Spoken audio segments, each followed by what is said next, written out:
Hello दोस्तों, मैं आशुतोष कुमार और आप देख रहे हो सबका नॉलेज यूट्यूब चैनल। आज देखिए क्लास 11th के जैक बोर्ड का जो भी एमसीक्यू वीवीआई होंगे चैप्टर 1 का, क्योंकि इंट्रोडक्शन जो चैप्टर है उसका सारा लेक्चर फिनिश कर दिया हमारे दोस्त। फर्स्ट लेक्चर में इंट्रोडक्शन दिए थे, second lecture and third lecture में पढ़ा दिए चैप्टर को, और आज फोर्थ लेक्चर है, यानी कि आज एमसीक्यू प्रैक्टिस वीवीआई होगी टर्म 1 के लिए। तो इसको आप लोग देख लीजिए, पढ़ लीजिए, उसके बाद हम लोग आंसर मिलाते हैं। ठीक है, बुक का जितना भी एमसीक्यू बचेगा, मतलब जितना भी इंपॉर्टेंट निकलेगा चैप्टर से, सारा दे देंगे। ठीक है, और लास्ट में जब एग्जाम आएगा तो एग्जाम समय और एमसीक्यू देंगे। ठीक है, फर्स्ट क्वेश्चन देखते हैं। इसका पीडीएफ टेलीग्राम पर सेंड नहीं करूँगा, ठीक है, क्योंकि इसे बहुत सारे आंसर गलत है, और क्वेश्चन आंसर तभी याद होते हैं जब लिख के हम लोग याद करते हैं। सब्जेक्टिव रहता है तो उसमें थोड़ा सा लॉन्ग रहते हैं, तो उसमें थोड़ा सा लिखने में टाइम लगता है, तो वेस्ट होता है। इसके लिए मतलब क्या बोलते हैं, पीडीएफ को सेंड कर देते हैं। लेकिन यहाँ पे ऑब्जेक्टिव है, तो ऑब्जेक्टिव है तो आप लोग को लिख के उसको याद करना होगा। ठीक, तो चलिए ज़्यादा क्वेश्चन नहीं देखेंगे, आज 15-20 क्वेश्चन देखेंगे, उतना आपको लिख के याद करना होगा। ठीक है, फर्स्ट क्वेश्चन स्टार्ट करें। चलिए वीडियो स्टार्ट, सब कुछ स्टार्ट रेडी है। रेडी, क्लास 12 का भी सारा अपलोड हो चुका है, उसका उन लोग का भी एमसीक्यू वगैरह वो सब दिए। इंग्लिश स्टार्ट होगा 1-2 दिन में, इंग्लिश भी चैप्टर, मतलब कि 3 दिन क्लास 11th का चल रहा है ना, और 3 दिन क्लास 12 का, यानी कि सोमवार मंगलवार बुधवार 3 दिन 11th का, और फिर गुरुवार शुक्रवार शनिवार क्लास 12 का। ठीक है, तो और सब स्टूडेंट को बता दीजिएगा, इन्फॉर्म कर दीजिएगा कि यहाँ पे स्टार्ट हो गया इंग्लिश और economics for JAC board class 11th and 12। ठीक है, एग्जाम भी उन लोगों का खत्म होने वाला है, तो बाकी सब एग्जाम बाद देखेंगे क्लास 12 का। चलिए, टाइम वेस्ट कितना किया, टाइम वेस्ट हुआ है 1-1.5 मिनट। चलिए ठीक है, फर्स्ट क्वेश्चन देखिए क्या है। और पिछला बार क्या बोलते हैं, टर्म 1 में दिया था क्वेश्चन, पिछला बार क्लास 11th का जैक बोर्ड में क्या बोलते हैं, जो फर्स्ट क्वेश्चन है दिया था। देखिए फर्स्ट क्या, और थोड़ा जूम करते हैं ना, ये वीवीआई जो दे रहा हूँ क्वेश्चन है, समझिए कि बहुत ही इंपॉर्टेंट है, इसको तो जरूर करके जाना। देखिए, अर्थशास्त्र सबसे पहले जानते ना कि देखिए इकोनॉमिक्स में जो चर्चा हुआ था, इकोनॉमिक्स, चलिए एडम स्मिथ आया तो इंक्वायरी इनटू द नेचर, जो साइंस ऑफ वेल्थ जो बुक लिखे थे, 1764 कितना था, 1774 था ना, हाँ वही डेट था, तो उसमें लिखे थे। तो उन्होंने इकोनॉमिक्स को बुक और सब्जेक्ट के रूप में स्टडी करना स्टार्ट करवाया था। लेकिन अर्थशास्त्र बहुत पहले कौटिल्य जो चाणक्य है, तो वही लिखे थे इकोनॉमिक्स, लेकिन उसमें पॉलिटिक्स भी लगा दिए थे, ये क्या बोलते हैं, मतलब इकोनॉमिक्स को सेपरेट नहीं किए थे, बहुत सारे उसमें सारा सिस्टम के एक ही में डाल दिए थे। लेकिन इकोनॉमिक्स सेपरेट जब किए थे ना, तो आए थे एडम स्मिथ, उसके बाद इसको फिर सब्जेक्ट के रूप में स्टडी करना स्टार्ट किए थे। लेकिन सबसे पहले अर्थशास्त्र लिखे थे क्या बोलते हैं, 18th सेंचुरी में आया था। मैं आंसर बताता हूँ, 18th सेंचुरी में वही लिखे थे, तो चाणक्य द्वारा लिखा गया था। तो थोड़ा सा इनको, इसका आंसर देखिए, फर्स्ट क्वेश्चन क्या है, अर्थशास्त्र ओरिजिनेटेड कब, मैंने ओरिजिनेट हुआ था, कब स्टार्ट हुआ था, बताइए। 17th century, 18th century, 19th century, none of these. तो यहाँ पे इसका आंसर देखते हैं हम लोग फर्स्ट में थोड़ा सा। चलिए ठीक है, 18th सेंचुरी, क्या बोले कि 18th सेंचुरी में आए थे। चलिए सेकंड क्वेश्चन, एक सेकंड, चलिए ठीक है, सेकंड क्वेश्चन देखते हैं। सेकंड क्वेश्चन थोड़ा सा आंसर नहीं देखेंगे, पहले क्वेश्चन देखेंगे, उसके बाद हम लोग आंसर देखेंगे। चलिए सेकंड क्वेश्चन, एक सेकंड, चलिए ठीक है, थोड़ा सा और जूम करते हैं ना। चलिए पढ़िए, सेकंड क्वेश्चन पढ़िए, खुद से पढ़िए, खुद से देखिए। क्या economics is the study of economy welfare. देखिए वेलफेयर कॉन्सेप्ट बोले थे कि सारा याद रखिएगा, क्योंकि आता है कि स्कार्सिटी कॉन्सेप्ट किसने दिया, वेल्थ कॉन्सेप्ट किसने दिया, वेलफेयर कॉन्सेप्ट किसने दिया, ग्रोथ कॉन्सेप्ट किसने दिया, ठीक है, चॉइस कॉन्सेप्ट किसने दिया, लॉजिक कॉन्सेप्ट किसने दिया। तो ये सब कॉन्सेप्ट को माइंड में याद रखना होता है, कि ताकि साइंटिस्ट के नाम देगा कि कौन दिए थे, कौन किनका, डेट नहीं देगा, कब दिए थे, कॉन्सेप्ट देता है कि कौन साइंटिस्ट कब कॉन्सेप्ट दिए थे। तो पता कौन बोले थे कि सर वेलफेयर कॉन्सेप्ट है। तो वेलफेयर कॉन्सेप्ट को याद रखिएगा ना, कि वेल्थ कॉन्सेप्ट दिए थे कौन, जिनका नाम यहाँ पे एडम स्मिथ दिया नहीं है, तो वेलफेयर मार्शल दिए थे। ठीक, तो इसका आंसर देखते हैं, एक सेकेंड, आंसर, चलिए मार्शल करेक्ट है, सही है, आगे बढ़ें। चलिए क्वेश्चन नंबर थर्ड पढ़िए, एक सेकेंड, हाँ चलिए third, correct statistics, he is the known as father of statistics. Father of statistics, देखिए यहाँ पे आंसर थोड़ा सा गलत दिया है, इसका दे दिया बर्निंगटन, लेकिन ये नहीं थे, क्या है, गोडफार्ड एंकनवाल फादर है। ठीक, तो यहाँ पे इसमें बहुत सारे आंसर गलत दे दिया है, तो थोड़ा सा देखिएगा, मैनेज करिएगा। देखिए इसका आंसर यहाँ पे गलत दे दिया। ठीक, तो जो गलत आंसर होंगे उसको बुक से देखिए या गूगल वगैरह सर्च करिए। यहाँ पे इसका गलत आंसर दिया हुआ है, यानी कि गोडफार्ड एंकनवाल आंसर सही होगा। इसीलिए बोले थे कि आप लोग पीडीएफ से मत लिखिए, जो मैं आंसर बताऊंगा तो वही लिखिएगा। तो इसका आंसर क्या लिखिएगा, आंसर नंबर सी। ठीक, ये भी क्वेश्चन पिछला बार एग्जाम में आया था, टर्म 1 में जैक बोर्ड का। चलिए आगे देखिए, चलिए ठीक है, सब कुछ आ रहा है। क्वेश्चन नंबर थर्ड के बाद फोर्थ देखिए, एक सेकेंड है, चलिए एक रुक जाइए थोड़ा सा। क्वेश्चन नंबर 4 हो गया।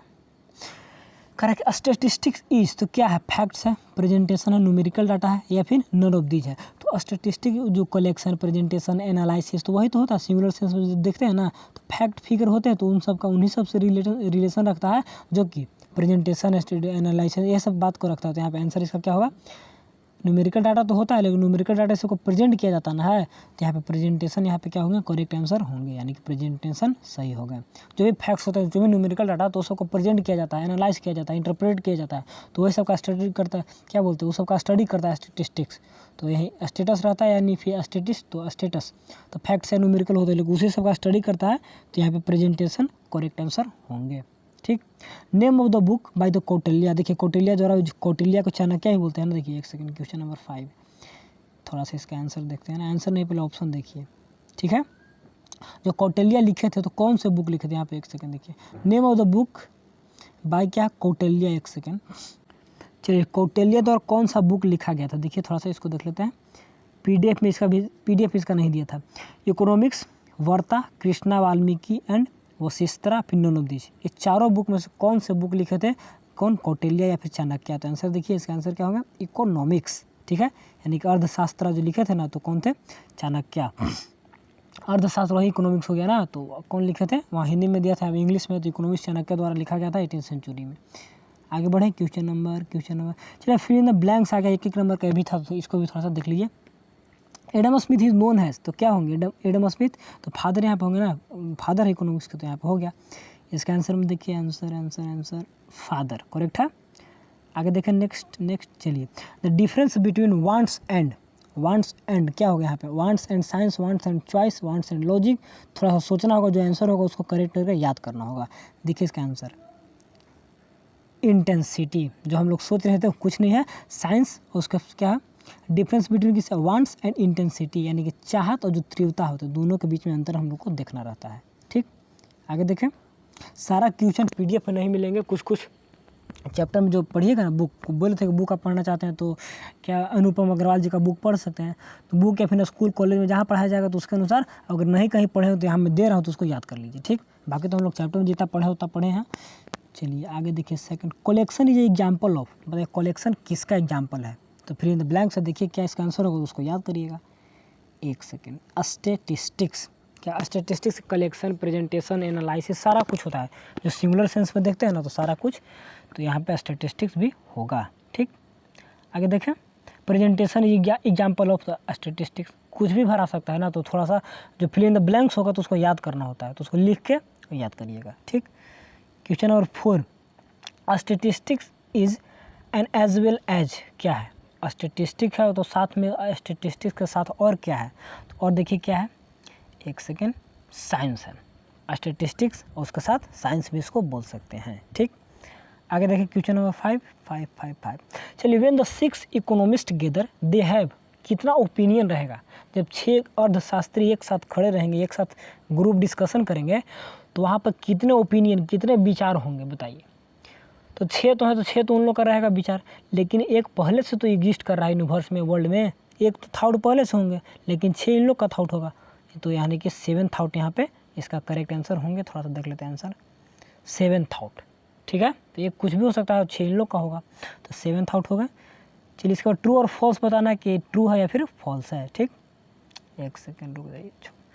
There are limited wants on human, क्या मानव का, जो थोड़ा सा और जूम करते हैं, चलिए ठीक है, जो मानव का जो चाहत है, जो हम लोग चाहते हैं, तो हम लोग क्या लिमिटेड है, हो ही नहीं सकता, लिमिटेड है। हमको मतलब मोबाइल लेना है, तो एक मोबाइल लिए तो दूसरा मोबाइल चाहिए, अच्छा मोबाइल नहीं, कैमरा इसमें नहीं, तो दूसरा कैमरा वाला चाहिए, तो ओपिनियन जो हम लोग का वांट्स है वो बढ़ते जाता है, तो हम लोग का तो ये फॉल्स हो जाएगा यहाँ पे। तो देखिए इसका आंसर फॉल्स करेक्ट है, सही है। आगे बढ़े, principle of economics is written by Poggio, क्या बोलते हैं, पिग्गो द्वारा लिखा गया था प्रिंसिपल ऑफ इकोनॉमिक्स, तो गलत है, वो तो अल्फ्रेड, क्या बोलते, अल्फ्रेड मार्शल लिखे थे ना। तो इसका आंसर देखते हैं क्या दिखा है, ट्रू या फॉल्स। एक सेकेंड, आंसर कहाँ गया इसका, सेकंड का आंसर कहाँ देगा, और डाउन में आंसर में फॉल्स, क्योंकि वो जो प्रिंसिपल ऑफ इकोनॉमिक्स था ना, याद रखिएगा अल्फ्रेड मार्शल लिखे थे। ठीक, तो यहाँ पे फॉल्स हो गया पिग्गो। आगे थोड़ा सा और देखते हैं। चलिए, statistical data is numerical data, क्या जो स्टैटिस्टिकल डाटा तो न्यूमेरिकल डाटा होता है, तो करेक्ट है, जो भी स्टैटिस्टिकल डाटा तो न्यूमेरिकल डाटा। आंसर देखते हैं, आंसर ट्रू। चलिए ठीक है, आगे देखिए, एक second, statistics is note an important क्या है स्पेकुलेशन मार्केट। कह रहा है कि जो स्टेटिस्टिक्स है is note important in speculation market. क्या है स्पेकुलेशन मार्केट कहने का मतलब जहाँ पे हम लोग शक करके संदेश का अनुमान लगा के हम लोग, तो ऐसे मार्केट में यह इंपॉर्टेंट नहीं है। तो सही में यहाँ पे इंपॉर्टेंट नहीं है। यहाँ पे तो real facts and figure numerical data होता है, यहाँ पे तो अनुमान आप लगा नहीं सकते। तो जहाँ पे अनुमान लगा के कुछ बोला जाता है तो उसके यहाँ पे गलत हो जाएगा। तो यानी कि फॉल्स होना चाहिए ना, फॉल्स है, सही है। आगे देखें, rules of economics are universal. क्या इकोनॉमिक्स का जो रूल होता है यूनिवर्सल है, यानी कि हर जगह अलाउ होता है। तो हर जगह अलाउ नहीं होता है कि इकोनॉमिक्स का रूल चेंज करते जाता है, डे बाई डे चेंज करता है। आज भी इकोनॉमिक्स के क्षेत्र में देखिएगा तो बहुत सारे इकोनॉमिस्ट बहुत लिमिटेड है, इसका बुक वगैरह भी लिमिटेड है और समय के अनुसार लोगों का व्यवहार बदलते जाता है, तो इकोनॉमिक्स का डिफिनेशन ही बदलते जाता है। पहले देखिए सबसे पहले जो क्या कौटिल्य जो चाणक्य थे अर्थशास्त्र लिखे थे, तो उसमें सब्जेक्ट के रूप में उसको नहीं देखा गया था। उसके बाद एडम स्मिथ है तो बोले कि धन का विज्ञान है, धन के रूप में इसको देखा गया। उसके बाद मार्शल है तो मार्शल बोले कि क्या बोलते हैं वेलफेयर कॉन्सेप्ट है, लोगों का कल्याण होना चाहिए, तो इसमें क्या बोलते हैं इकोनॉमिक्स है। फिर क्या बोलते हैं उसके बाद रॉबिन्स है तो रॉबिन्स बोले कि नहीं स्कार्सिटी कॉन्सेप्ट है, यानी कि कमी है तो कमी में से चुनना रहता है, यानी कि लॉजिक क्या बोलते हैं लॉजिक का कॉन्सेप्ट दिए थे कि साइंस ऑफ लॉजिक है। अलग अलग आते गए तो धीरे धीरे समय बदलते गया तो इसका डिफिनेशन भी बदलते गया, तो यूनिवर्सल तो होगा नहीं। फिर बाद में आज हम लोग ग्रोथ कॉन्सेप्ट पढ़ते हैं तो ग्रोथ कॉन्सेप्ट जो सैमुअल्सन द्वारा दिया गया है, तो धीरे धीरे तो और नया मतलब चेंज होते जाएगा ना, तो बदलते जाएगा। तो इसका जो कॉन्सेप्ट है यूनिवर्सल नहीं है, चेंज होते जाता है। तो इसका आंसर में ट्रू कभी हो ही नहीं सकता। इसका आंसर हम लोग देखते हैं, आंसर आंसर आंसर फॉल्स है, ठीक है, गुड। आगे बढ़ें, चलिए match the column. Last question लग रहा है क्या है, ज़्यादा बहुत ही छोटा वीडियो बना है, 11th 12 15 हम क्या बोलते 15 मिनट को होंगे। तो बताइए फिल इन द ब्लैंक्स को हम लोग मैचिंग करेंगे, उसके बाद इसका आंसर मिलाएंगे। चलिए थोड़ा सा और स्लो करते हैं, ठीक है। चलिए मिलाइए, क्या फर्स्ट क्वेश्चन पर स्टडी करते हैं, थोड़ा रुक जाइए एक सेकेंड, जूम करते हैं और चलिए ठीक है, क्लियर है। Correct, optional use of limited resources. Limited resources को हम क्या ऑप्शनल यूज, तो पता है यहाँ पे कौन से होंगे। पिग्यू बोले थे, क्या ब्लॉली बोले थे, रोबिन्स बोले थे, सैमुअल्सन बोले थे, प्राइमरी सेकेंडरी डाटा क्या होंगे इसमें से। मान लीजिए फर्स्ट क्वेश्चन हमको नहीं आ रहा, छोड़ देंगे, आगे बढ़ेंगे। मैचिंग में 4 मिला देना है, एक को अपने आप छोड़ देना है।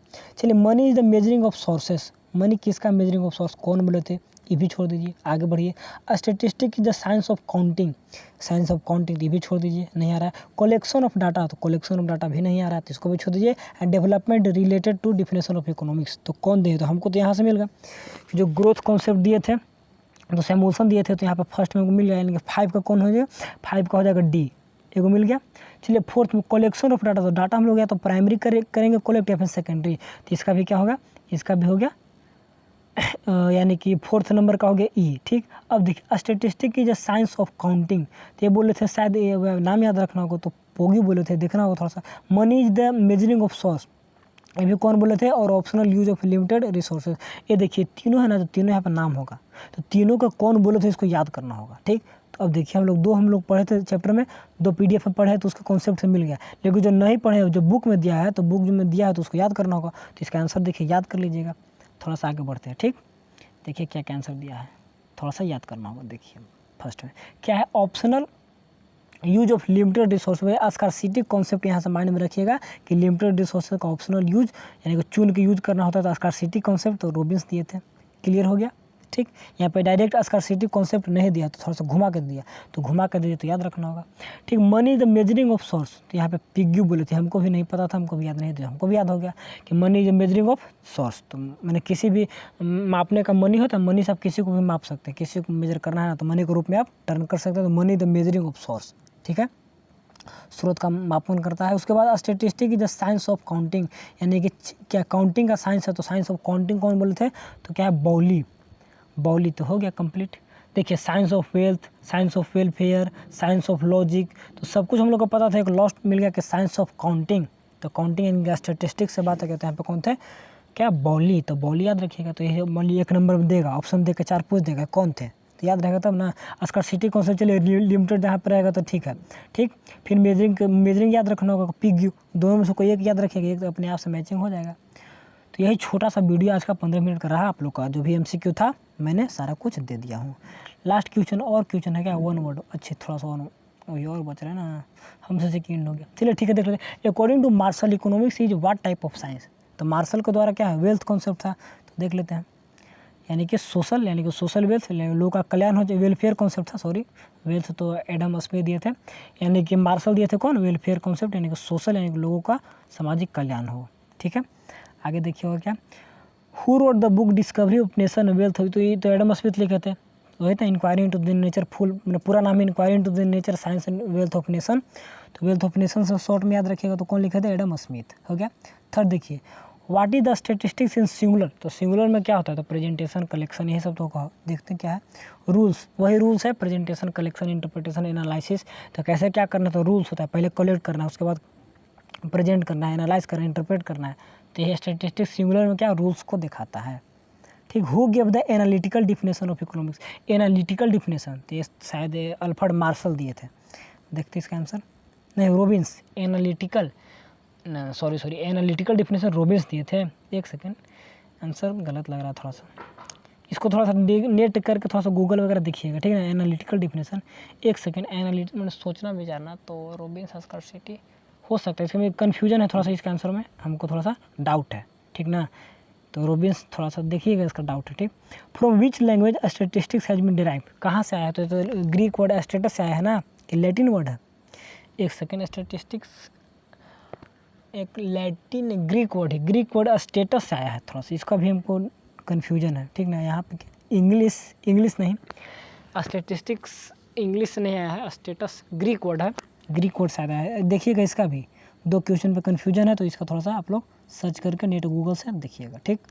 या बुक वगैरह में देखिए, what is the economic good, economic good क्या होता है, डिफिनेशन के रूप में आपको लिखना, देखिए the goods which made by the human are called economic goods, जो हम लोग बनाते हैं, हम लोग द्वारा जो बनाया जाता है तो उसको इकोनॉमिक गुड कहते हैं, यानी कि जिसे यानी समझिए कि इनकम अर्न होता है, पैसा आता है, कोई भी गुड्स को, सामान को बेचे, सर्विस को प्रोवाइड किए, तो इकोनॉमिक गुड हो गया। चलिए, who is the propagator of the modern economy, तो मॉडर्न इकोनॉमी को प्रचारक, प्रोपागेटर कहने का मतलब जो आगे बढ़ाने में मदद करते हैं, तो अल्फ्रेड मार्शल है ना, जो मॉडर्न इकोनॉमी को आगे बढ़ा रहे हैं, तो थोड़ा सा इसका आंसर देखते हैं, the propagator of the modern economy is professor Marshall, ठीक है, वही Alfred Marshall. Who is known as service provider, service provider जो who provide service, a man who provide service for other is called service provider, इसको एक line में याद रखिएगा, ठीक। यहाँ क्या दिया, person who works for other for remuneration is called service provider, वही जो दूसरे के लिए काम करता है, दूसरे को वर्क देता है, रेमुनरेशन मैंने उसका जो इनकम पैसा देने के लिए, वेजेस देने के लिए दूसरा के लिए काम करता है, यानी खुद नहीं, दूसरा को समझिए काम देता है, तो सर्विस प्रोवाइडर हो गया, जो सर्विस प्रोवाइड करने का काम करता है। जो डिफिनेशन हम लोग पढ़े हैं ना PDF है, उसी को याद रखिए, डिफिनेशन एक ही याद रखा जाता है, ऐसे डिफिनेशन देगा नहीं, लेकिन कभी देता है तो थोड़ा सा उसको। Who is known as service man, service man कहते, देखिए सर्विस मैन किसको बोलते हैं, एक second, a person who keeps the other to do his work, वैसे आदमी जो दूसरे को काम में लगाए रखता है, and for his remuneration is called service man, जो दूसरे को काम में लगाए रखता है, काम में लगा कर उसको रेमुनरेशन यानी पैसा वगैरह देता है, तो सर्विस प्रोवाइडर वगैरह, तो सर्विस मैन वही जो काम करवा रहा है, काम कर रहा है, ठीक है। एक सेकेंड, देखिए, a person who keeps other, मैंने वैसा पर्सन जो दूसरों को मैंने बनाए रख, keeps other to do his work, मैंने अपने कामों में लोगों को लगाए रखता है, तो हो गया कौन, जो कीप फॉर हिज क्या है, टू डू, एक second, to do his work for remuneration, वही मैंने रेमुनरेशन में उसका जो पैसा मिलता है, तो उसके लिए इज कॉल्ड सर्विस मैन, दूसरे को मैंने काम में लगाए रखता है, तो वही सर्विस मैन हो गया, ठीक। क्योंकि किसी को मैंने काम दे रहा है तो समझिए सर्विस मैन, सर्विस यानी कि कर रहा है, उसके अंदर में है, तो हो गया। इसके बाद क्या, what is the economic activity, economic activity जिसे मनी वगैरह अर्न करते हैं, तो देखिए थोड़ा सा क्या है, the activity which are perform to earn wealth are called economic activity, वैसा एक्टिविटी जिससे हम लोग क्या करते हैं, मनी को अर्न करते हैं, फिर वही अर्न मनी या परफॉर्म अर्न मनी, पैसा अर्न होता है, इकोनॉमिक एक्टिविटी, डिस्ट्रीब्यूशन, कंजप्शन, जो सारा चीज़ है ना, तो वही सब। तो चलिए, आप लोग का ज़्यादा तो नहीं, 20 मिनट का वीडियो बने, यानी कि 20 मिनट देखिए, आप लोग का तो 20 मिनट में हो जाता है। तो बस thanks for watching, please share with your classmate before exam, लोगों को बताइए कि यहाँ पर स्टार्ट हो गया है चैप्टर वगैरह, तो थोड़ा सा बताइए, देखिए आशुतोष कुमार, बस एंड करते हैं मेरे दोस्त, आज के लिए इतना ही, कुछ सीख पाए, कुछ समझ, तो वीडियो को लाइक जरूर करें, चैनल पर नहीं हो तो सब्सक्राइब कर जुड़ जाना है, ताकि अभी से लेकर आगे तक क्लास 12 तक हम लोग साथ में जुड़े रहें, पढ़ते रहें। बस आज के लिए इतना ही, कुछ सीख पाए तो वीडियो को लाइक करके चैनल को सब्सक्राइब कर लेना है। Thanks for watching.